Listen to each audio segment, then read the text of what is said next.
நாடாளுமன்ற உறுப்பினர் ஸ்ரீதரன் அவர்கள் அண்மையில் சென்னைக்கு பயணம் மேற்கொள்ளவிருந்த நிலையில குற்றப்புலனாய்வு திணைக்களத்தினர் கட்டுநாயக்க விமான நிலையத்தில் அவரை தடுத்து வைத்து விசாரணைகளை மேற்கொண்டிருந்தார்கள். ஸ்ரீதரன் அவர்கள் கனடாவில் உள்ள தடை செய்யப்பட்ட ஒரு அமைப்போட தொடர்பை பேணி வருவதாகவும் அவர்களோட கலந்துரையாடத்தான் சென்னைக்கு பயணம் மேற்கொள்ளுகிறார் அப்படி என்று சொல்லி ஒரு சில ஊடகங்களில் செய்தி வந்ததாகவும் அதனால் தான் அவர் விசாரணைக்கு உட்படுத்தப்பட்டதாகவும் சுமந்திரன் அவர்கள் இந்த விடயத்தை தெரிவித்திருந்தார். தற்போது இது தொடர்பில் நாடாளுமன்ற உறுப்பினர் ஸ்ரீதரன் அவர்கள் சில முக்கியமான விடயங்களை பகிர்ந்திருக்கிறார். ஒரு நாடாளுமன்ற உறுப்பினருடைய சிறப்புரிமைகள் மீறப்பட்டிருக்கிறது. இது தொடர்பில் உண்மையான விடயங்கள் கண்டுபிடிக்கப்பட வேண்டும். எந்தெந்த ஊடகங்களில் அவ்வாறான செய்தி வந்தது, இதன் உண்மைத்தன்மையை தெரிந்து கொள்ள வேண்டும். சுமந்திரன் ஏன் அப்படி கூறினார் என்பது குறித்து சில முக்கியமான விடயங்களை பகிர்ந்திருக்கிறார். உறுப்பினருக்கு எதிரான அவருடைய சிறப்புரிமையை மீறும் செயலை சபையிலே சமர்ப்பிக்க விரும்புகிறேன். யாழ்ப்பாண தேர்தல் மாவட்டத்தினுடைய நாடாளுமன்ற உறுப்பினர் சிவஞானம் ஸ்ரீதரன் ஆகிய நான் தமிழ்நாடு அரசின் ஒழுங்கமைப்பில் 2025/1/11 2025/1/12 தேதிகளில் சென்னை நந்தம்பாக்கத்தில் நடைபெற்ற அயலக தமிழர் தின நிகழ்வில் சிறப்பு விருந்தினராக பங்கேற்கும் பொருட்டு 2025/1/10 கட்டுநாயக்க விமான நிலையம் ஊடாக நான் இந்தியாவுக்கு பயணமாக இருந்தேன். அன்றைய தினம் மாலை 6:35 மணிக்கு ஸ்ரீலங்கன் ஏர்லைன்ஸின் ஜூஎல் 0123 இலக்க விமானம் புறப்பட தயாராக இருந்த நிலையில் எனது கடவுச்சீட்டில் குறைபாடு உள்ளதாகவும் பயங்கரவாத குற்றத்தடுப்பு மற்றும் விசாரணை பிரிவினரின் விசாரணைகளுக்கு என்னை உட்படுத்த வேண்டும் எனவும் தெரிவித்த விமான நிலைய அதிகாரிகள் எனக்கு பயணத்தடை விதிக்கப்பட்டிருப்பதாகவும் தெரிவித்திருந்தனர். இதன்போது என்னுடன் இணைந்து பயணம் செய்வதற்காக விமான நிலையம் வருகை தந்திருந்த சக பாராளுமன்ற உறுப்பினரும் இலங்கை முஸ்லிம் காங்கிரஸ் கட்சியின் தலைவருமான கௌரவ ரவூப் ஹக்கீம் அவர்கள் மேற்கொண்ட முயற்சிகளின் பலனாக நீண்ட நேர விசாரணைகளின் பின்னர் விமானம் புறப்பட தயாராகிய இறுதி நேரத்தில் என்னை இந்திய பயணத்துக்கு அனுமதித்திருந்தனர். எனினும் 2025/1/13 நான் இந்தியாவிலிருந்து மீளவும் நாடு திரும்பிய போது குறித்த பயணத்தடை தொடர்பில் சம்பந்தப்பட்ட அதிகாரிகளிடம் வினவிய போது அவ்வாறான பயணத்தடைகள் எவையும் என் மீது விதிக்கப்படவில்லை என தெரிவித்திருந்தனர். நீதிமன்ற கட்டளைகள் ஏதுமின்றி கௌரவ சபாநாயகராகிய தங்களின் ஆலோசனை எதுவுமின்றி எனக்கு பயணத்தடை உள்ளதென குடிவரவு குடியளவு அதிகாரிகளால் தெரிவிக்கப்பட்டமை திட்டமிட்ட வகையிலான சிறப்புரிமை மீறல் என்றே நான் கருதுகிறேன்.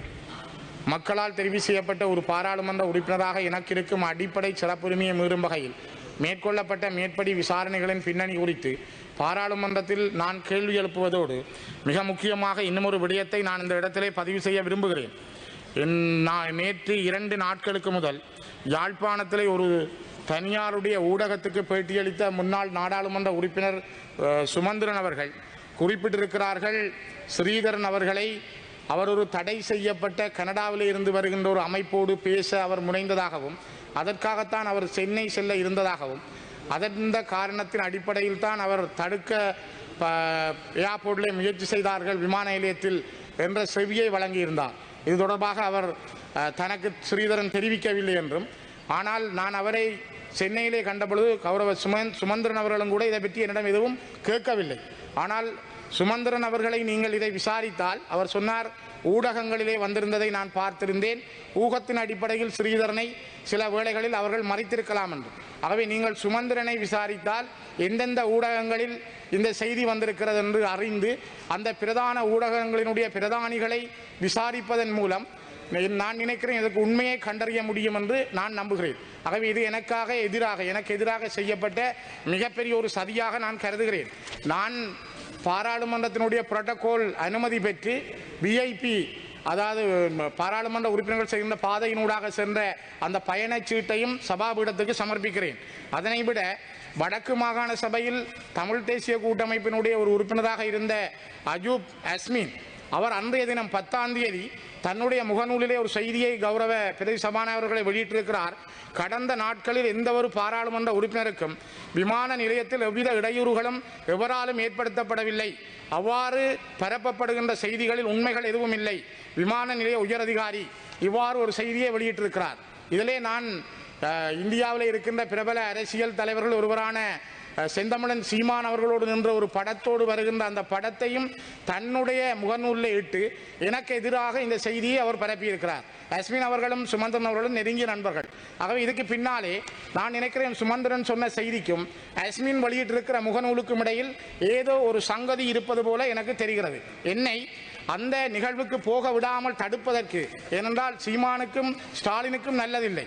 ஆகவே இந்த படத்தை போட்டால் என்னை அங்கு போக விடாமல் தடுப்பதற்கான முயற்சியை மேற்கொண்டதாகவே நான் அறிகிறேன். ஆகவே தயவு செய்து ஒரு மிக அதிகமான கவனம் எடுத்து விசாரிக்கப்பட வேண்டும் என்பதை நான் குறிப்பிட விரும்புகிறேன். அதே நேரம் என்னுடைய பர்சனல் ஸ்டாஃப், என்னுடைய செக்யூரிட்டி சர்வீஸாக இருந்த ஜிஜிபி ரத்னகுமார PS 6869 இவர் என்னோடு கடந்த 2 ஆண்டுகளுக்கு மேலாக காவல் மெய்ப்பாதுகாவலராக இருந்தார். திடீரென்று சென்ற வாரம் அவர் மாற்றப்பட்டிருக்கிறார். இது தொடர்பாக நான் கடந்த 2025 புதன்கிழமை நேரடியாக காலை 9:30 மணிக்கு பொலிஸ்மா அதிபரிடம் கடிதம் வழங்கியிருந்தேன். அந்த கடித பிரதியையும் நான் சபாபீடத்துக்கு சமர்ப்பிக்கிறேன். ஆனால் இதுவரை அவர் எனக்கு நியமிக்கப்படவில்லை. அதே நேரம் இந்த அஸ்மின் அவர்கள் போட்ட முகநூல் பதிவையும் நான் உங்களிடம் சமர்ப்பிக்கிறேன். ஆகவே கௌரவ பிரதி சபாநாயகர் அவர்களே, நான் சுமந்திரன் அவர்களுடைய அந்த நேர்முகத்துக்கான நிழல் திரட்டி பென்ட்ராய் அதையும் நான் உங்களிடம் கையளிக்கிறேன். தயவு செய்து எனக்கு ஒரு நீதி வேண்டும். நான் சர்வதேச பாராளுமன்றத்திடமும் Amnesty International, Human Rights Watch இவர்களிடமும் இந்த வினயத்தை, இந்த கோரிக்கைகளை முன்வைக்கிறேன். நான் நினைக்கிறேன் பாராளுமன்றத்தால் எனக்கு நீதி கிடைக்கும் என்று. இது என் மீது புனையப்பட்டிருக்கின்ற மிகப்பெரிய மோசடி. நான் எந்த ஒரு காலத்திலும் இலங்கையில் தடை செய்யப்பட்ட கனடாவில் இருக்கிற எந்த ஒரு அமைப்போடும் பேசுவதற்கு தயாராகவில்லை. அப்படி யாரும் என்னை கேட்டதும் இல்லை.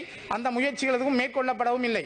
அரசாங்கத்தினுடைய பேச்சாளர் போல அல்லது அரச புலனாய்வுத்துறையின் பேச்சாளர் போல ஊகத்தின் அடிப்படையில் ஊடகங்களில் வந்தது என்று சுமந்திரன் குறிப்பிட்டிருப்பது மிக பாரதூரமானது.